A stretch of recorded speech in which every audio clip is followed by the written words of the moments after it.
The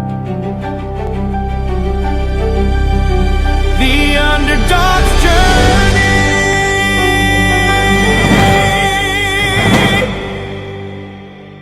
Teman-teman, ketemu lagi di saluran The Underdog of Journey. Kali ini kita sangat bahagia dan beruntung kedatangan tamu Pak HK, ya biasa dipanggil Pak HK, yang turunan silsilah ketujuh dari Tan Jin Sing.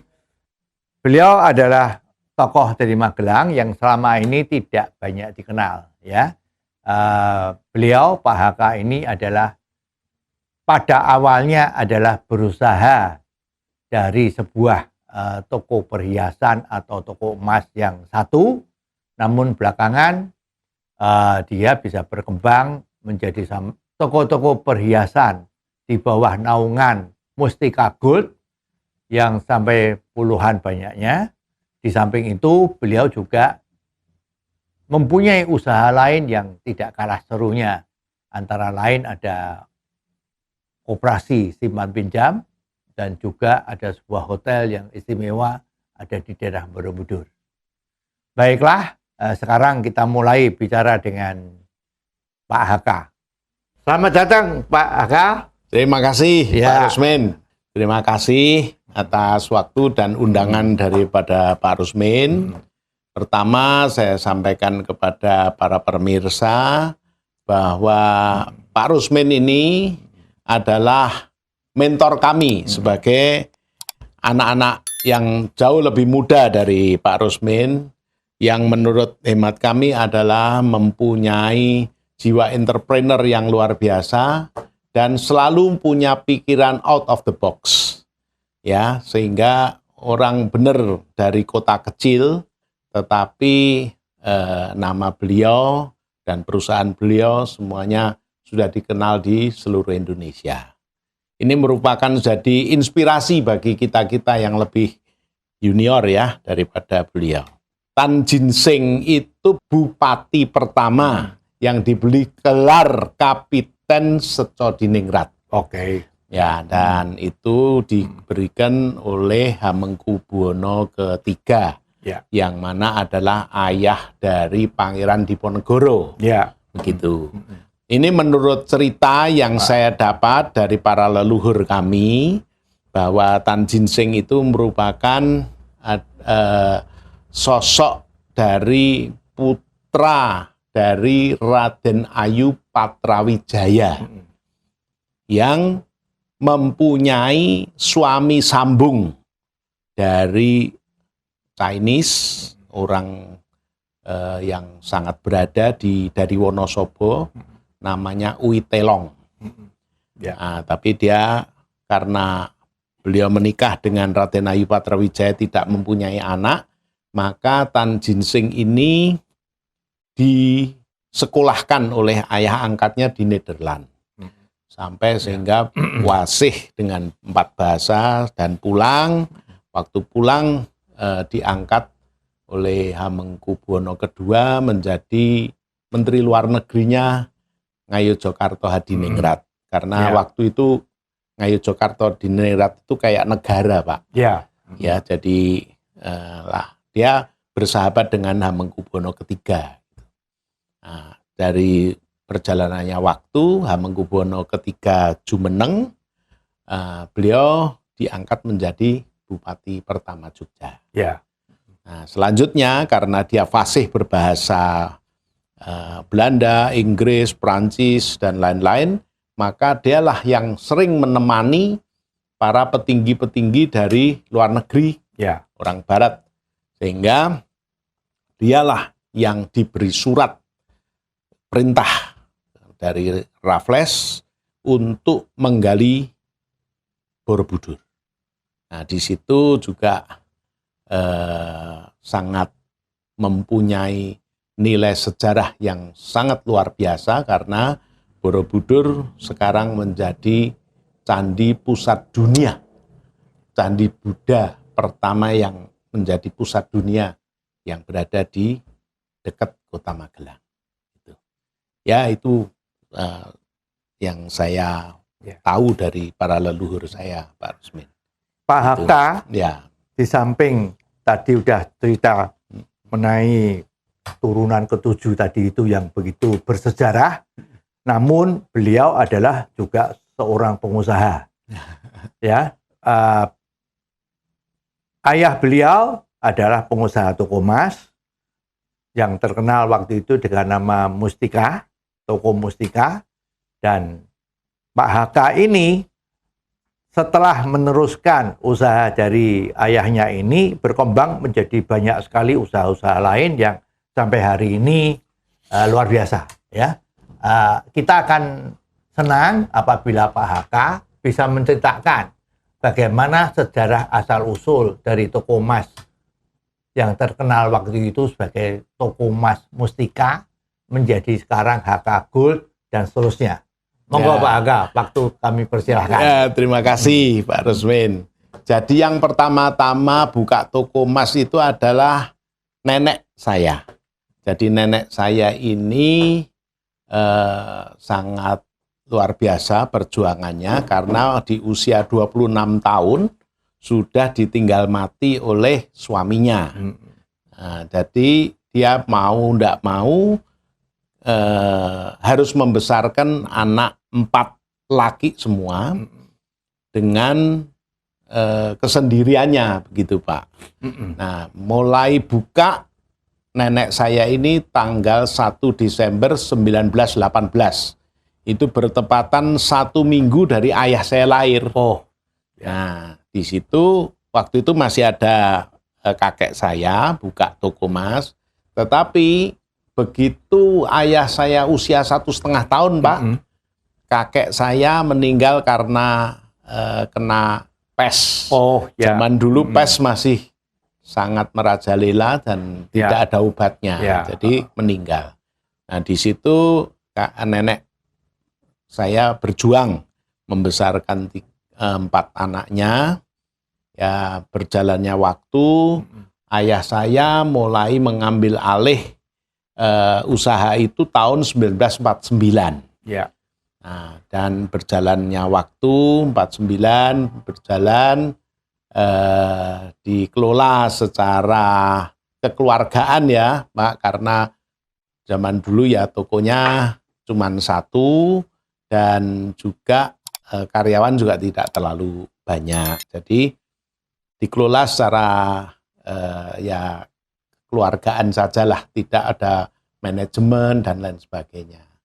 Lalu saya mulai tahun 85, Pak. Tahun 85 mulai saya diminta untuk mengelola. Nah, di situ saya mulai belajar, Pak Rusmin. Terutama juga saya belajar dari kakak saya ini, Pak Rusmin ini, yang selalu memberi inspirasi bahwa kalau kerja nggak boleh setengah-setengah ya Pak ya. Harus benar-benar, saya ingat sekali Pak Rusmin selalu ngomong, saya itu ibarat makan ya ingatnya kerja, minum ya ingatnya kerja, apapun ingatnya kerja, bangun tidur ya ingatnya kerja, mau tidur ingatnya kerja. Nah, itu sesuatu yang saya menjadikan pedoman ya. Memang kalau kita mau kerja, mau ada hasilnya ya harus fokus.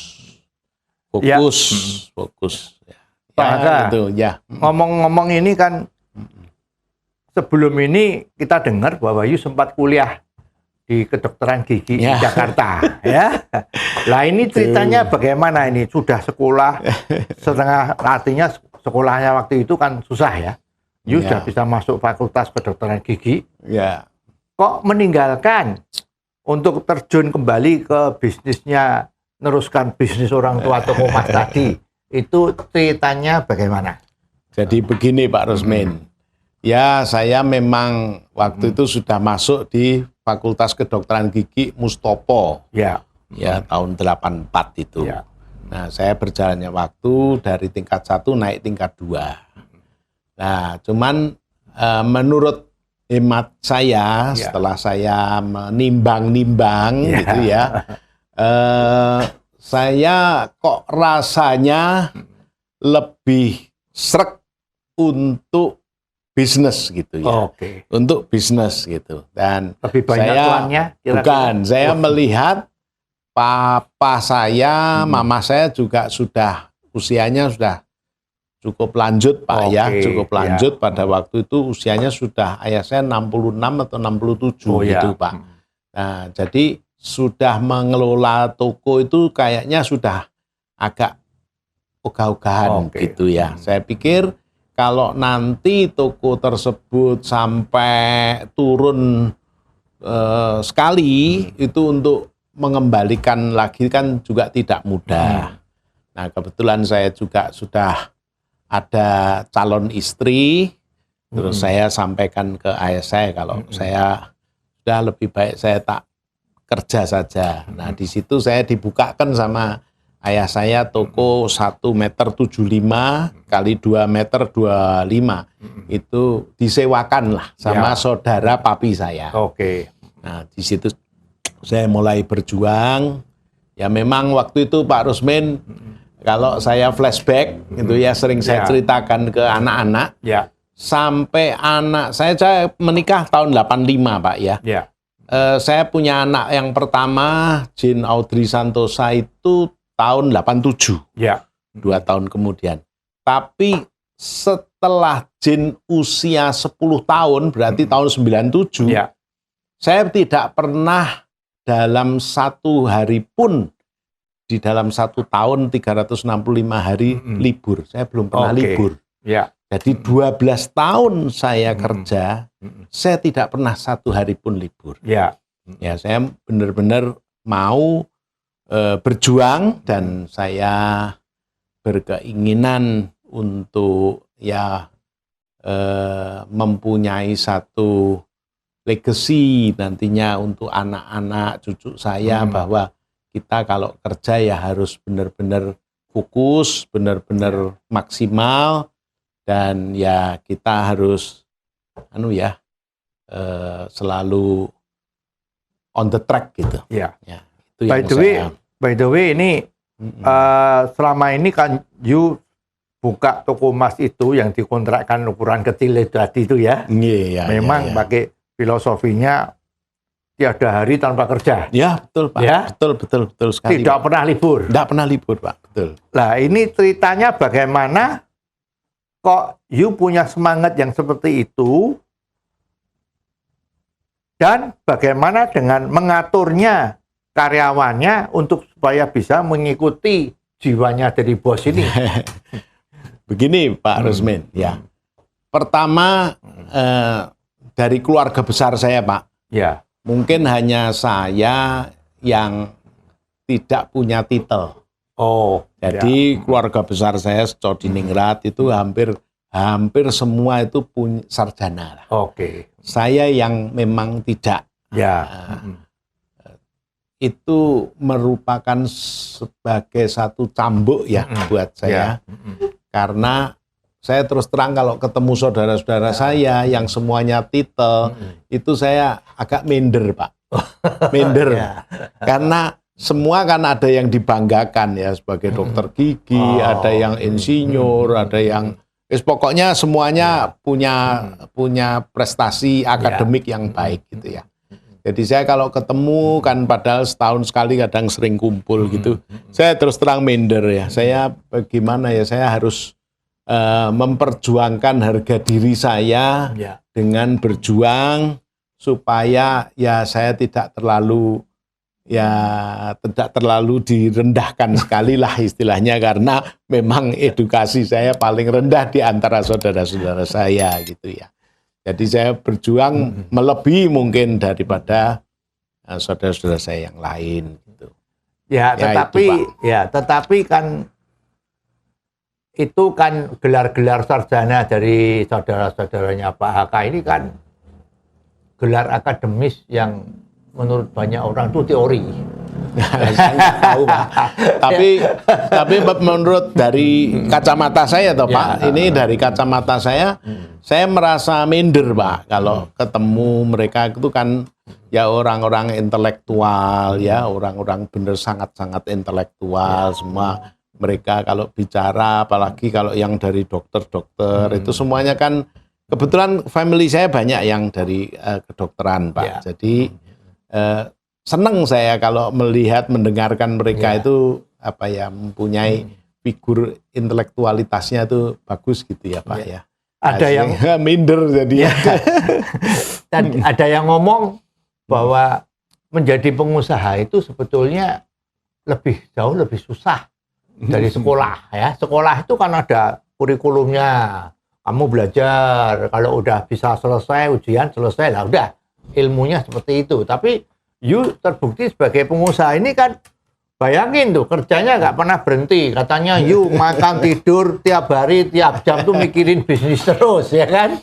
Nah ini kan memang pengalaman ini kan jauh lebih besar daripada pengalaman-pengalaman atau pelajaran yang didapat sekolahan ya.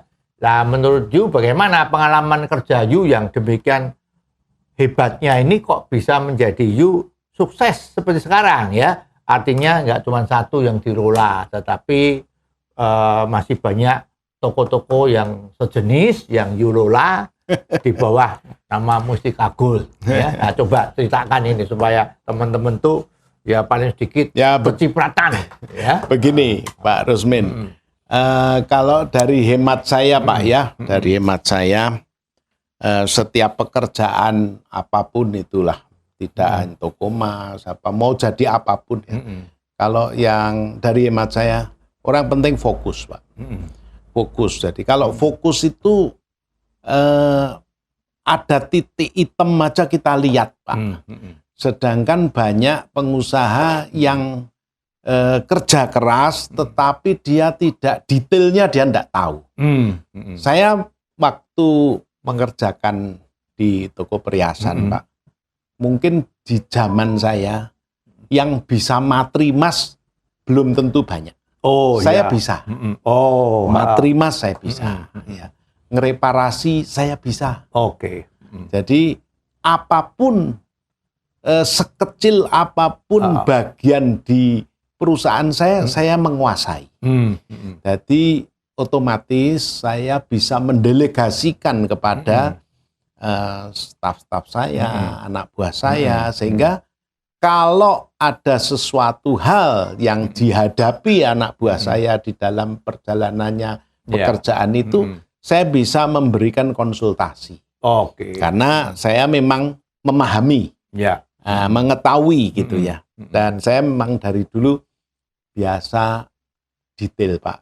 Kalau kerja detail gitu ya, tidak sak-sae gitu loh. Oh iya. Kalau orang Jawa bilang sak-sae itu enggak ya. Jadi memang Pak Haka ini di dalam menjalankan bisnisnya itu bukan sekedar bos perintah-perintah ya, tapi beliau juga adalah sebagai seorang guru. Ya, guru membimbing anak buahnya agar supaya bisa bekerja pinter sehingga nanti Pak Haka itu bisa santai, yang kerja orang lain ya. Ceritanya kan begitu. Ya, manajemen itu kan menggunakan orang lain untuk kepentingan you, gitu kan. Bisa nggak kasih contoh, terutama di dalam you punya usaha perhiasan tadi itu, yang konkret kira-kira kayak apa yang mereka harus belajar? Anak buah harus belajar kayak apa? Kalau saya sih Pak Rusmin ya, saya tidak pernah di dalam mindset saya mempekerjakan karyawan itu untuk supaya saya enak-enak, saya nggak pernah punya jiwa itu. Tapi saya dari dulu, saya love them, saya mencintai mereka, saya menyayangi mereka, dan saya selalu mengajak, ayo di dalam kapal HK Gold ini, ayo kita berlayar bersama-sama menuju kesuksesan bersama-sama. Jadi kalau saya sukses, you semua sukses. Jadi saya enggak pernah istilahnya di dalam mindset atau pikiran saya untuk mempekerjakan banyak anak buah itu untuk menyejahterakan saya, tidak. Saya ayo sejahterakan karena saya memimpin mereka itu memimpin dengan cinta kasih. Saya tidak pernah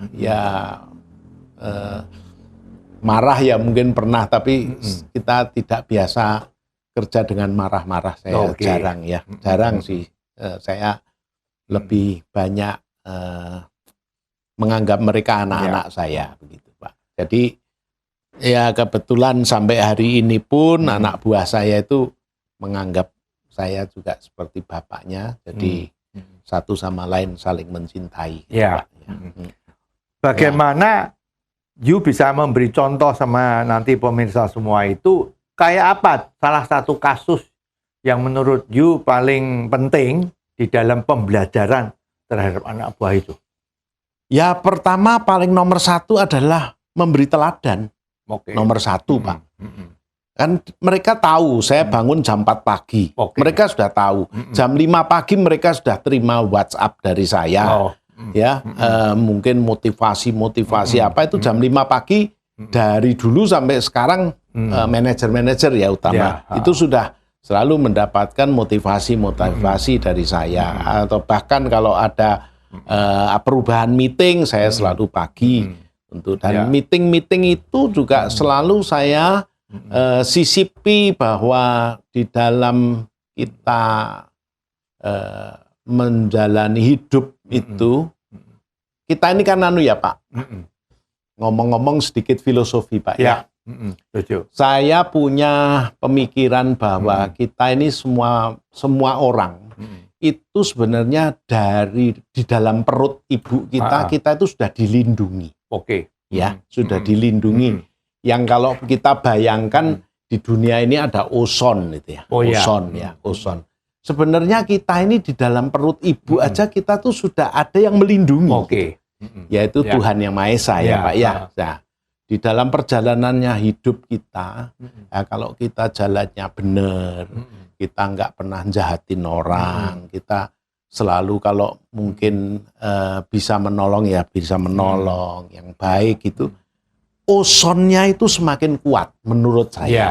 Ozonnya itu semakin kuat. Nah, tapi ada juga toh Pak, wong namanya manusia ya, ada perjalanannya terus jadi ngawur, dikasih rezeki tapi bukan untuk kebaikan lingkungan, kebaikan saudara, kebaikan masyarakat, tapi malah jadi jahat, terus jadi berbuat yang tidak benar dan lain sebagainya. Menurut hemat saya Pak, kalau orang yang sudah melenceng-melenceng itu ozonnya buka. Oh. Nah, kalau ozonnya buka, itu semua penyakit, semua hal-hal yang negatif itu mudah menyerang kita. Oke. Ya. Nah, supaya saya selalu memberikan masukan kepada anak buah saya, supaya yuk kita sama-sama bareng-bareng di dalam satu kapal, satu company ini, kita itu menjaga ozon kita tuh semakin kuat. Kalau di dalam lingkungan ini kita lingkungannya orang benar, orang baik, orang bersih istilahnya kalau saya ngomong, maka perusahaan kita dilindungi, kita keluarga juga dilindungi. Ya. Nah, itu yang sering kali saya beri masukan kepada anak-anak kami, anak buah kami, sehingga mereka itu di dalam satu perusahaan, satu company ini punya visi misi yang sama. Nah, itu yang menurut hemat kami penting sekali untuk sebagai dasar. Negara punya undang-undang dasar, perusahaan juga punya undang-undang dasar, yang mana harus sebagai pemimpin tertinggi harus menancapkan tiang pancang yang kuat. Ya. Nah, itu yang menurut Luar saya. biasa. Itu yang menurut saya, Pak. Situasi sekarang ini, Ya, Pak. ceritanya kan perkembangan zaman itu kan pesat ini. Ya. Bahkan kualitas dari manusia itu sendiri juga ikut berubah sesuai dengan zaman. Betul. Nah, sekarang ini kan katanya, ya, itu kan banyak yang mengatakan generasi muda-muda sekarang, generasi Z atau apa tadi itu rasanya orang patah semangat, gampang patah semangat, ya. Semua maunya instan, ya. Kalau you tadi kan kerjanya setengah mati, tapi kalau yang generasi di bawah sekarang kan kepinginnya instan gitu ya. Lah, di dalam menjalankan perusahaan itu kan sering juga ketemu beberapa karyawan yang masuk, yang baru, macam-macam itu kan ada yang mestinya ada yang generasi Z yang muda ya, yang muda-muda seperti itu. Nah, itu caranya bagaimana Pak HK untuk mendisiplinkan supaya generasi Z yang ikut membantu Pak HK itu jangan, istilah Jawanya itu jangan mutungan. Ketemu masalah sedikit, aduh menyerah, wegah, macam-macam. Itu bagaimana caranya you menghandle ini? Ya begini Pak Rusmin, kalau sekarang ini kan yang sudah terjun kan putra saya, Oh ya, John Santosa dan istrinya Bu Ya. Kathy ya. Jadi saya sebatas 10 tahun ini dari 2016 sudah saya serahkan putra saya. ya, Jadi saya statusnya di saya hanya sebagai komisaris, Ya. komisaris utama, yang mana kalau saya dibutuhkan untuk memberikan semacam nasihat, untuk memberikan motivasi, ya saya selalu menyediakan waktu. ya, Tetapi secara operasional itu semuanya sudah dihandle oleh putra saya dan putri saya.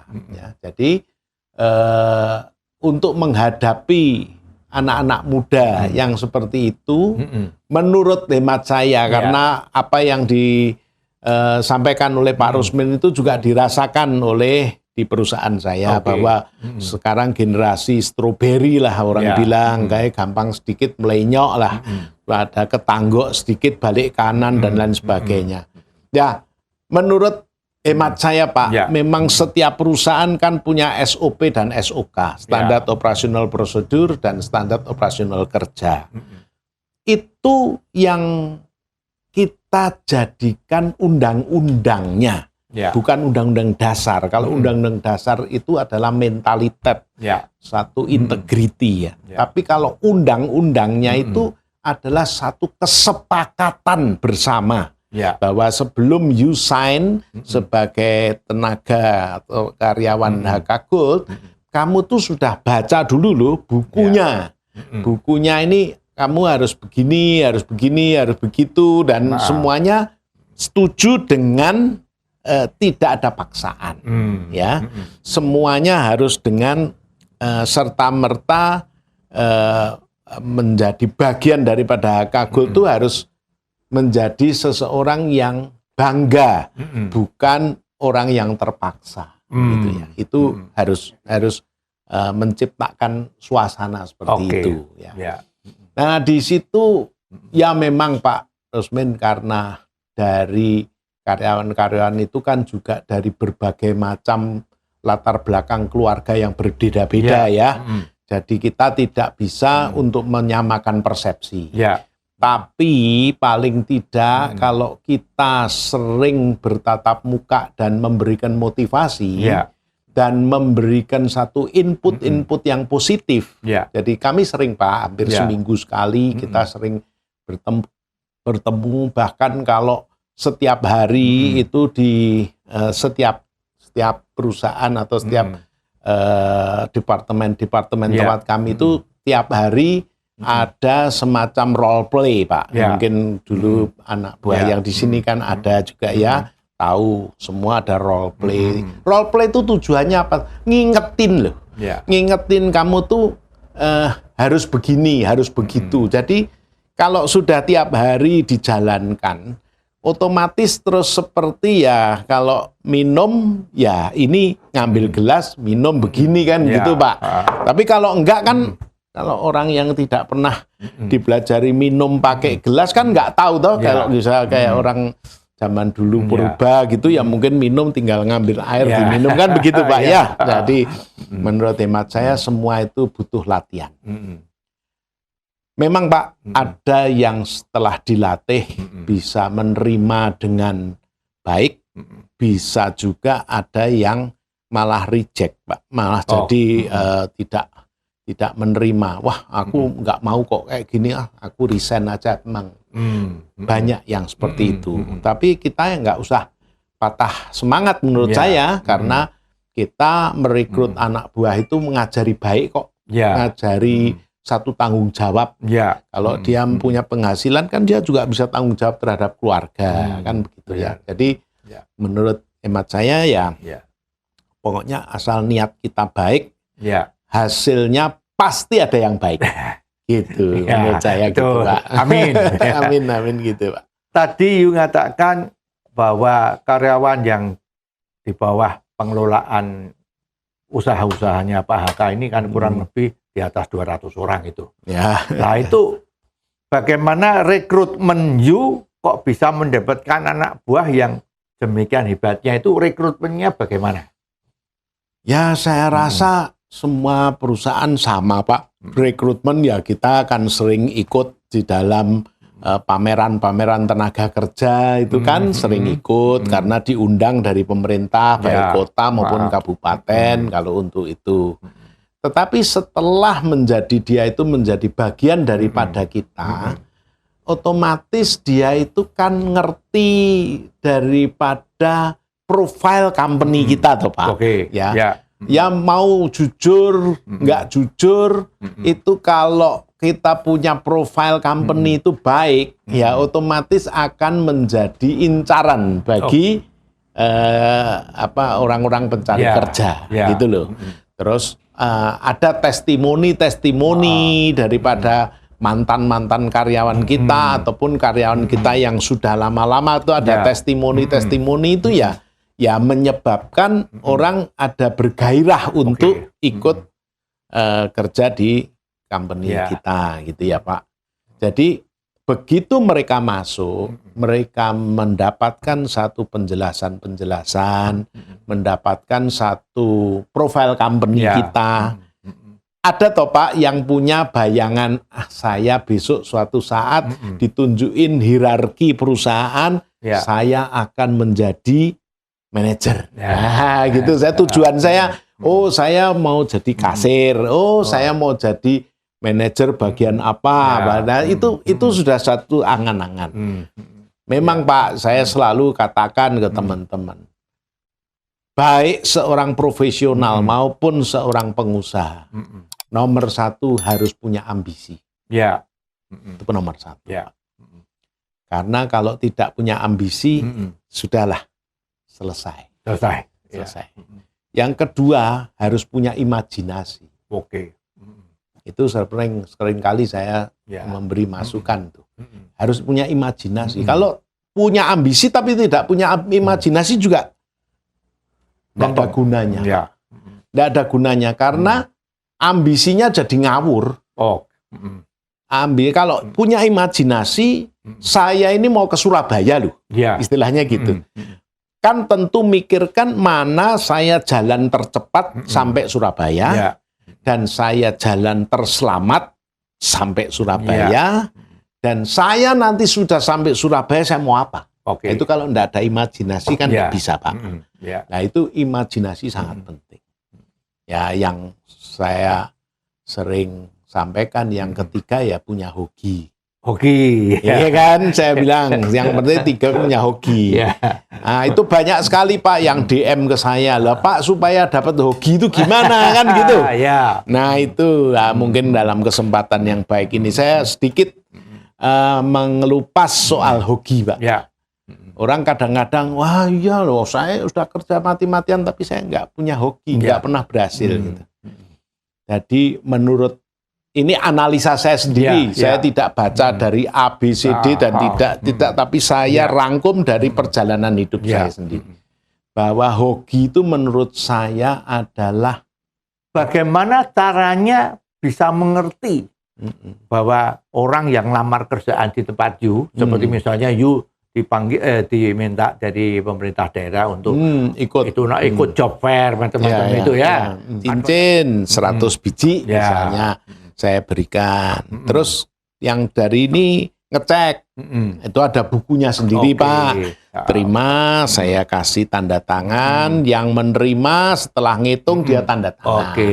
Artinya begini Pak Rusmidi. Latar belakangnya. Latar belakang koperasi itu sebenarnya dari hati nurani saya yang agak kurang setuju dengan adanya tengkulak-tengkulak yang ada di pasar Jowinangun waktu itu.